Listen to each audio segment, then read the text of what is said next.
Check your sound check, test. Check, check. Check, test, hey, check, test, mic check, test. So what's up mga DJ? Mayroon na naman tayong repair. So kahapon nakatapos tayo ng dalawang integrated. So ito naman.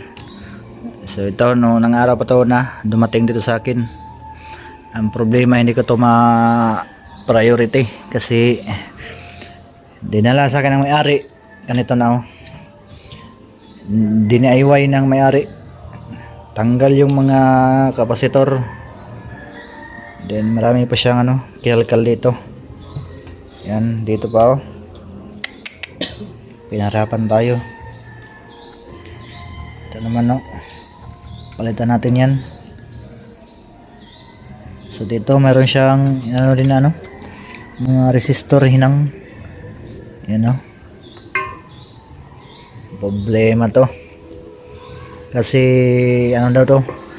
Binili daw niya ng doon sa may-ari ng video key sa tokens. Binili niya ng 2,000 kasi nabasa daw to ng ulan. So pinaayos niya sa doon sa ibang technician. So ang problema is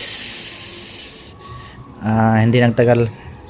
Kaya ito hindi nagtagal at hindi na tumunog. Kaya DIY ng may-ari. So ganito yung itsura So tayo naman yung sasakit ng ulo nito. So tsagaan na lang natin to kung kaya pa natin to. Wala na. Putol na. Yung mga linya dito iba na Sige lang. So balikan ko lang kayo kapag nagawa na natin to. Concert na 502B. Mayroon ba itong Bluetooth? Wala. Walang Bluetooth. So let's go. So ito yung pampalit natin. Bago to, kapasitor pang power amp. So yung nakalagay dito is 80 volts by 10,000 UF. So ito 100 volts na. So goods na goods. Let's go. So what's up mga DJ? Maayong to. So nakatingin magkapitasin integrated amplifier concert ng 502. Yan. So yung issue nito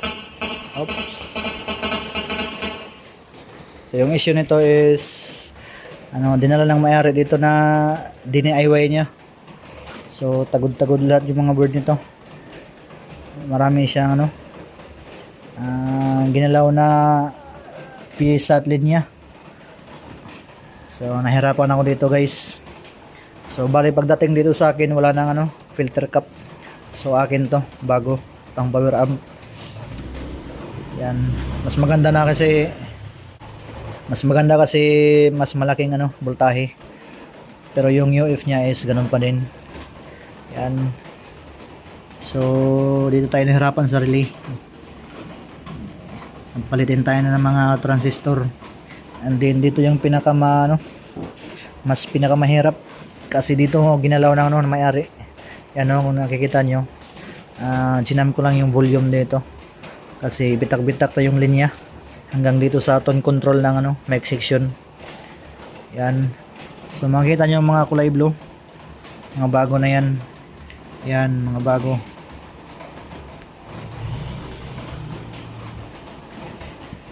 Maraming kalawang. And then dito sa buffer, sa input.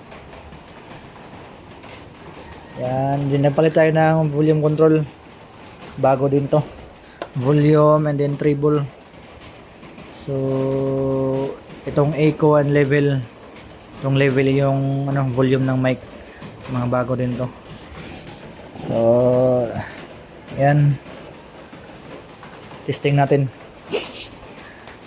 Testing volume, microphone kasi wala daw mic yung amplifier ito, sabi ng may-ari. So ngayon testing natin, check, check, walang check. Hindi pala nakakabit yung speaker, ano ba yan? Yan. Check. Volume. Check. Check. Check. Sound check. Test. Mic check. Test. Check your sound check. Test. Hey, sound check. Test. Labo ng camera sa front. Check. Test. Hey, check. Test. Mic check. Test. Testing mic check. Test. So, testing natin yung input. Testing natin yung input dito sa So, magsaksak lang tayo ng RCA. Then, kalabitin na lang natin. So, wala. Kasi walang volume. Volume natin.